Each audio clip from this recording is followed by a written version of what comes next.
नमस्कार दोस्तों, कैसे हो। आपका स्वागत है संस्थानम बाय गौरव सर यूट्यूब चैनल पर। दोस्तों, जैसा कि आपको पता है कि आरओ का एग्जाम हो चुका है जो कि 27 जुलाई को हुआ था।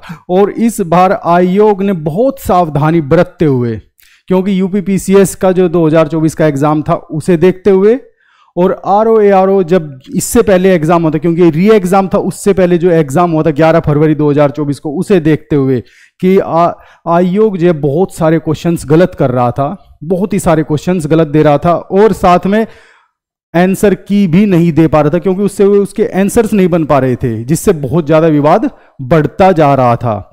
इन सब को देखते हुए आयोग ने इस बार जो 27 जुलाई को आरओ का एग्जाम दिया, ये अब तक के हिस्ट्री में, आरओ की हिस्ट्री में सबसे इजी पेपर था, ऐसा माना जा रहा है। जीएस वाला पेपर, लेकिन हिंदी का फिर भी ठीक ठाक था।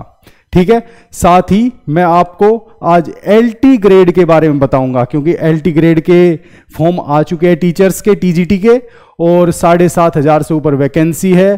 और उसमें जो मेंस एग्जाम कराया है, इस बार आयोग ने बोला है कि मेंस एग्जाम कराएंगे, उसमें एक बहुत बड़ा विवाद बढ़ता जा रहा है। उसका कारण भी बताऊंगा मैं, और विवाद है क्यों ये भी बताऊंगा। ठीक है ना, पहले जान लेते हैं हम आरओ के बारे में, उसकी कट ऑफ क्या रह सकती है।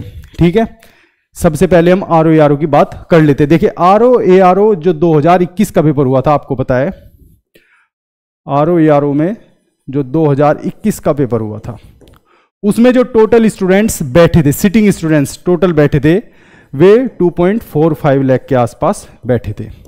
लेकिन आपको मैं बता दूं कि आज तक भी आयोग ने इसकी कोई कट ऑफ नहीं दी है। रिजल्ट आ चुका है, सब कुछ हो चुका है, लेकिन आज तक भी आयोग ने इसकी कोई कट ऑफ नहीं दी है। आरटीआई के माध्यम से, आपको पता हो, मैंने अपनी एक वीडियो में बताया था, आरटीआई के माध्यम से सिर्फ एआरओ की कट ऑफ का पता चला था।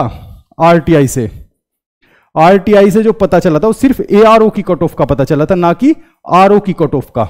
आरओ की तो उसमें भी नहीं बताई थी, लेकिन वो अलग बात है कि उस टाइम पे आरओ के बहुत कम पद थे, 200 के आसपास टोटल ही वैकेंसी थी। तो जब उस टाइम पे पता चला था एआरओ की वैकेंसी का, तो उसमें जनरल की कट ऑफ गई थी, वो 102 पे गई थी, और ओबीसी की गई थी 110 पे। तो ये उस टाइम पे कट ऑफ गई थी। लेकिन 2021 वाला जो क्वेश्चन पेपर था वो बहुत अच्छा था, बहुत ही अच्छा, जिसे अच्छा स्टैंडर्ड का पेपर कहते हैं। और आपको पता है आरओ का क्वेश्चन पेपर हमेशा पीसीएस से टफ होता है, यानी कि अच्छा होता है, क्वेश्चंस का लेवल उसमें अच्छा होता है। एसर्शन रीजन के 40% क्वेश्चन होते हैं, स्टेटमेंट टाइप के। ठीक है ना। लेकिन अगर हम अभी की बात करें, 11 फरवरी को जब ये एग्जाम हुआ था, 11 फरवरी को 2024 में जब ये एग्जाम हुआ था, तो जीएस का पेपर बहुत ही शानदार था, शानदार जीएस का पेपर था, शानदार एकदम। ठीक है ना। अगर उसके हिसाब से देखा जाए तो जो इस बार 27 जुलाई को हुआ है,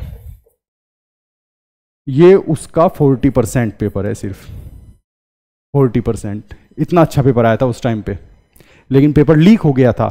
लेकिन इस बार जो पेपर आया है उसमें 70% पीवाईक्यू है, 70% पीवाईक्यू, और वन लाइनर है।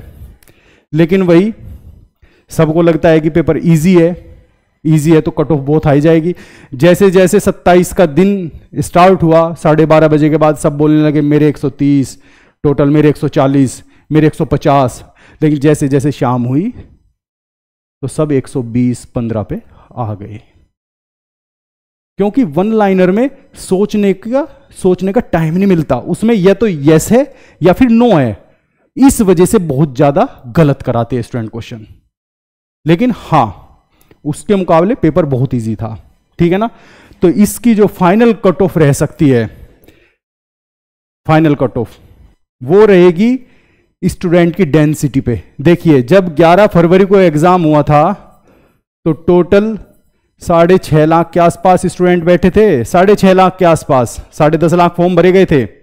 लेकिन जब ये 27 जुलाई को हुआ तो 2.25 लाख स्टूडेंट्स कम हो गए, ये 4.25 लाख पे आ गए, इतने स्टूडेंट्स बैठे सिर्फ। और वैकेंसी इसमें है 450 प्लस, 411 का तो विज्ञापन ही आया था, 450 प्लस वैकेंसी है। ठीक है। तो जो इसकी कट ऑफ रह सकती है मैं रेंज बता रहा हूं क्योंकि इसकी कोई अभी तक कट ऑफ ऐसा कोई ट्रेंड नहीं है आरओ का कि कुछ हो सकता है, लेकिन इसकी जो कट ऑफ रह सकती है वो जनरल के लिए बताऊंगा, ओबीसी के लिए मैं नहीं बता सकता, क्योंकि ओबीसी के लिए इसलिए नहीं बताई जा सकती क्योंकि झूठ बोला नहीं जाएगा। पिछली बार ओबीसी की एआरओ में 8 नंबर ज्यादा थी, इसलिए जो बताते हैं जनरल ओबीसी इक्वल तो वो नहीं बता सकते। 120 प्लस के आसपास इस बार कट ऑफ रहेगी। एक न्यूज़पेपर है, उसने तो बेचारे ने, न्यूज़पेपर ने तो बोल दिया 100 to 105। मैंने कहा भाई साहब कौन सी दुनिया में हो तुम, है ना, कौन सी दुनिया में हो, 100 से 105 के बीच में कहीं नहीं रहने वाली, बहुत ऊपर जाएगी, बहुत ऊपर जाएगी। तो आरओ की ये लगा लो आप 120 प्लस के आसपास जनरल रहेगी, जनरल। ओबीसी 125 जा सकती है ओबीसी की। तो जिस स्टूडेंट के भी 120 प्लस क्वेश्चन ठीक है दोनों पेपर्स को मिलाकर, तो वो अपना मेंस की तैयारी करे या फिर अपना यूपी पीसीएस की तैयारी करे, जो कि 12 अक्टूबर को होने वाला है यूपी पीसीएस, उसकी तैयारी करे। इसके लिए मैं एक पूरा यूपी पीसीएस के लिए एक पूरा का पूरा कोर्स तैयार कर रहा हूं मैं आप लोगों के लिए, पूरा का पूरा कोर्स, बहुत ही मिनिमल रेट का होगा, पूरा कोर्स तैयार होगा। उसमें बहुत सारे सब जितने भी सब्जेक्ट्स हैं उन सब की थ्योरी होगी, प्रैक्टिस सेट्स होंगे, पीवाईक्यूज होंगे, और बहुत अच्छे से उसमें क्विज भी होगा, सब कुछ होगा। तो बहुत अच्छे से उसे पूरा मैं पूरी एक बुकलेट तैयार कर रहा हूं जो मैं आप लोगों को देने वाला हूं, ठीक है ना। इसके लिए आप मेरे टेलीग्राम चैनल को ज्वाइन कर सकते हैं, जिसका लिंक मैंने अपनी वीडियो के डिस्क्रिप्शन में भी दिया है, ठीक है ना।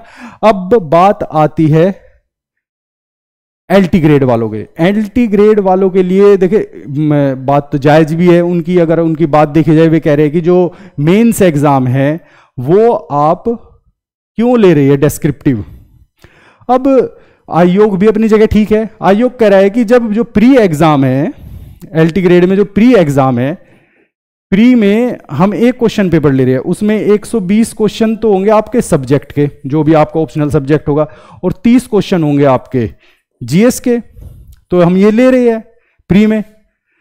तो जब हम ऑब्जेक्टिव ले चुके हैं यहां, तो ये तो ऑब्जेक्टिव होगा, मल्टीपल चॉइस होगा, ठीक है ना, ले चुके हैं, तो आयोग कहता है कि तो मेंस में तो दोबारा सब्जेक्ट को दोबारा तो ऑब्जेक्टिव नहीं लिया जा सकता मेंस में। आयोग का कहना ऐसा है कि दोबारा थोड़ी मेंस में सब्जेक्ट को ऑब्जेक्टिव लिया जा सकता है। तो हम यहां पे डिस्क्रिप्टिव लेंगे, जिसमें 10+10 फॉर्मूला यूज होगा। 10 क्वेश्चन होंगे शॉर्ट क्वेश्चन और 10 होंगे लॉन्ग क्वेश्चन, ये लेंगे हम। तो आयोग ये कहता है, स्टूडेंट्स ये कहते हैं कि ये कोई यूपीएससी या पीसीएस का एग्जाम नहीं है, इसमें भाई जैसे ऑब्जेक्टिव होता है उसमें मशीन से कॉपी चेक होती है, बोले इसमें मैनुअल कॉपी चेक होगी, और जब मैनुअल कॉपी चेक होगी तो 7,500 से ऊपर स्टूडेंट्स है, और कितने मल्टीपल लिए जाएंगे, 15 गुना लिए जाएंगे, और ये इतनी कॉपियां चेक होनी है। उनका कहना ये है, ठीक है। अब वे कह रहे हैं कि इसे भी आप मेंस को भी आप ऑब्जेक्टिव कर दीजिए। खैर ये स्टूडेंट्स का पर्सपेक्टिव है, आयोग का अपना पर्सपेक्टिव है। अब देखिए मेरा पर्सपेक्टिव ये है कि जो स्टूडेंट्स चाहते हैं वही होना चाहिए, जो स्टूडेंट्स चाहते हैं वही होना चाहिए आयोग को भी, क्योंकि अगर वो मेंस के लिए डिस्क्रिप्टिव कॉपी चेक कराने पे लगे तो कई लाख कॉपियां बैठ जाएंगी, तो ये चेक होने में इतना टाइम लगेगा, क्योंकि सब्जेक्ट वाइज डिवाइड होगा, बहुत सारे सब्जेक्ट्स है, तो इतना टाइम लगेगा, पेपर फिर वहीं का वहीं रह जाएगा। इसमें 2-3 साल कहीं नहीं जाएंगे, लग जाएंगे 2-3 साल, ठीक है। इसलिए खैर जो स्टूडेंट्स कह रहे हैं वो बिल्कुल ठीक कह रहे हैं, उनकी बातें अपनी जगह बिल्कुल तर्कसंगत है, ठीक है दोस्तों। तो अब दोस्तों मैं आप लोगों के लिए बहुत इंपॉर्टेंट जानकारी, मैं यूपी पीसीएस 2025 के लिए एक पूरा का पूरा कोर्स होगा, पूरा का पूरा, जिसके अंदर जीएस होगा कंप्लीट, प्रैक्टिस सेट्स होंगे, पीवाईक्यूज होंगे, क्विज होगा, पूरा का पूरा। तो हर सब्जेक्ट का अपना एक क्रक्स होगा जो आपके लिए इतना ज्यादा इंपॉर्टेंट होगा कि बहुत ज्यादा इंपॉर्टेंट, ठीक है ना, ये मैं तैयार कर रहा हूं और इसका कंटेंट मैं अपने टेलीग्राम चैनल पर भी डाल रहा हूं। मेरा टेलीग्राम चैनल है, आप लोग डिस्क्रिप्शन में जाके मेरे टेलीग्राम चैनल को ज्वाइन कर सकते हैं, @GS with गौरव सर 1, ठीक है ना, क्योंकि इस बार मौका चूकना नहीं चाहिए। इस बार RO का हो गया अब 27 जुलाई को, अब PCS का भी हो जाए तो मौका चूक, कहीं कोई मतलब छोटी छोटी चीजों के लिए कोई भी स्पेस नहीं छोड़ना है इस बार आप लोगों को बहुत ज्यादा डट के मेहनत करनी है। और वैकेंसी भी 2025 में अच्छी खासी वैकेंसी, अभी तक जो मेरे पास जानकारी है 600 प्लस वैकेंसी हो चुकी है। और मैं डिटेल बता दूंगा। एक स्टूडेंट ने मेरे से पूछा भी था, सर इसकी डिटेल बताइए। कुछ स्टूडेंट्स मैं आप लोगों से शेयर करता हूं, क्योंकि आप लोगों से ही मैं हमेशा शेयर करता हूं और आज भी शेयर कर रहा हूं। कुछ स्टूडेंट्स ये कहते हैं कि सबूत दिखाइए कहां है ये वैकेंसी। क्या आज तक आपको वे सबूत मिले हैं? नहीं मिलते ना। कहां से पता चलती है? ये आयोग से बातों का पता चलता है। सिर्फ सबूत उसका होता है हमारे पास जो आयोग नोटिफिकेशन में देता है। नोटिफिकेशन में आपको पता है 2024 की वैकेंसी कितनी दी थी? 220 दी थी। लेकिन मैं बार बार कहता था 950 प्लस वैकेंसी है, 950 प्लस वैकेंसी है। सबूत दिखाइए तो कितनी निकली? 947 वैकेंसी। लेकिन बीच में कुछ आया तो नहीं। लेकिन हमें पता रहता है कि कितनी वैकेंसी। अभी भी हमें पता है कि 600 के आसपास वैकेंसी, और ये बढ़ेगी, अभी बढ़ेगी। इसमें एनटी की वैकेंसी बढ़ने वाली है, नायब तहसीलदार की वैकेंसी बढ़ेगी इसमें, मैं आपको बता देता हूं। जीएसटी की वैकेंसी बढ़ेगी इसमें, जीएसटी इंस्पेक्टर की वैकेंसी बढ़ेगी, एनटी की वैकेंसी बढ़ेगी। तो ये वैकेंसी होगी। तो इसलिए आप इस बार कोई मौका नहीं छोड़ना, आपको जी जान से मेहनत करनी है, ठीक है। अगर आपको मेरी ये वीडियो अच्छी लगी तो प्लीज मेरे चैनल को ज्यादा से ज्यादा सब्सक्राइब कीजिए, ठीक है। आज के लिए इतना ही, धन्यवाद।